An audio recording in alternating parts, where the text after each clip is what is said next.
పాపం జనసేన శ్రేణులది చెప్పుకోలేనటువంటి బాధ.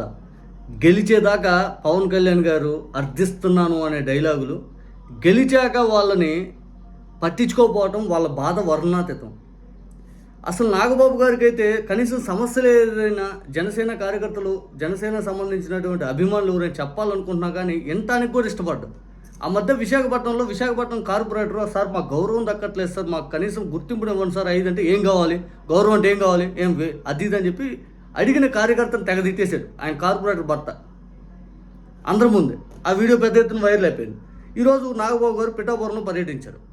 పిఠాపురం కార్యకర్తల్లో ఏదైతే జనసేన కార్యకర్తలు నాగబాబు గారిని ఉద్దేశిస్తూ, సార్ కాపు కళ్యాణ మండపం సార్, కాపు కళ్యాణ మండపం హామీ ఇచ్చారు కదా సార్, ఎక్కడ సార్ అది చేయండి సార్ ఐదు అని అడిగితే, కాపు కార్పొరేషన్ కాపు కళ్యాణ మండపం ఏం సార్ ఐదు అంటే వాళ్ళు అసలు వెంటనే నాగబాబు గారు టాపిక్ డైవర్షన్ చేస్తూ సానుభూతి డైలాగ్ వెళ్ళాడు.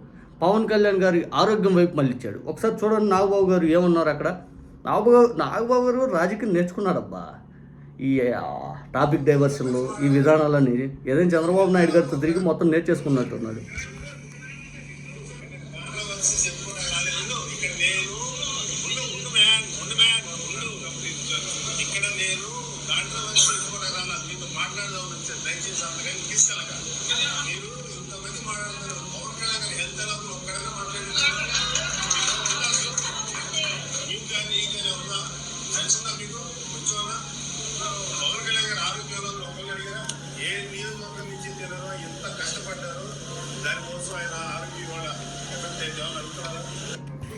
నాగబాబు బాధ ఏంది, అసలు పిఠాపురం కోసం పవన్ కళ్యాణ్ గారు చాలా కష్టపడ్డాడు. మరి పిఠాపురం కార్యకర్తలతో నేను సమావేశం ఒక్కరైనా సార్ పవన్ కళ్యాణ్ గారు ఆరోగ్యం ఎట్టుందని ఒక్కరైనా అడిగారా అని చెప్పి జనసేన కార్యకర్తలు కాపు కార్పొరేషన్ సంబంధించి లేదా కాపు కళ్యాణ్ మండపం అడిగితే వెంటనే డైవర్షన్ టాపిక్లో భాగంగా నాగబాబు ఈ మాట మాట్లాడాడు. నాగబాబు నిజంగా పవన్ కళ్యాణ్ గారికి చేసినటువంటి ఆపరేషన్ ఏంటి ముక్కు సైనసైటిస్ సంబంధించి ఆయన ఇబ్బంది పడుతున్న సందర్భం ముక్కుకు ఆపరేషన్ చేశారు. దాన్ని ఇంకా పెద్ద ఎత్తున ఆరోగ్యం ఎట్టుందని చెప్పి దాన్ని అడిగేది ఏముంది, అదేం పెద్ద మనిషికి ఏమైనా హాని జరిగే అంత ఇబ్బందికర ఆపరేషన్ కాదే.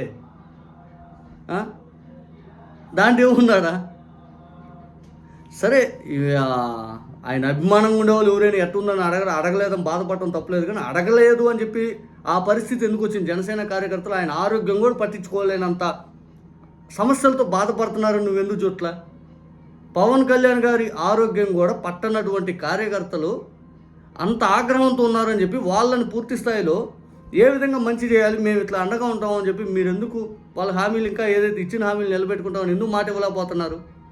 అంటే గెలిచేదాకా ఒక దారి, గెలిచాక ఇంకో దారి.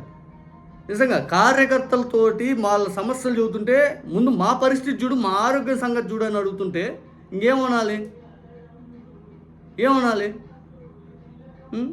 ఈరోజు జనసేన సంబంధించినటువంటి ఓట్లు వేసిన ప్రతి ఒక్కరూ వాళ్ళ బాధ టీడీపీ వాళ్ళ చేతిలో అల్లాడిపోతూ ఉన్నారు, పవర్లెస్గా ఉంటూ. రెండోది ప్రభుత్వం మందేనా అని అనుమానం వాళ్ళకి కలుగుతూ, మూడోది కనీసం ప్రభుత్వం తరపున ఏ ఒక్క సంక్షేమ పథకం కానీ ఏ ఒక్క ఇబ్బందికర వాతావరణం లేకుండా వాళ్ళకి జరిగింది ఏదీ లేదు.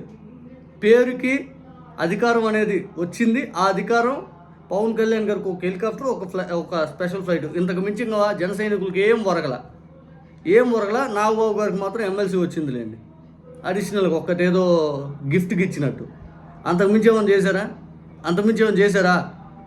మరి ఇంకెందుకు కార్యకర్తల సమస్యలు కూడా విననంత బిజీ అయిపోయారు నాగబాబు గారు. మీరు పిఠాపురంకి ఎన్ని హామీలు ఇచ్చారు, అపోలో హాస్పిటల్ తీసుకొస్తాను, ఎంత ఎస్ఎఫ్టీలో కడతాను, ఎంత చేస్తాను లేనిపోయిన హామీలు ఇచ్చారు. అప్పుడు పిఠాపురంలో అపోలో 2 ఏళ్ళు వచ్చిందే, పోయి హైదరాబాద్లో ఆపరేషన్ చేయించుకున్నట్టు ఉంది వ్యవహారం.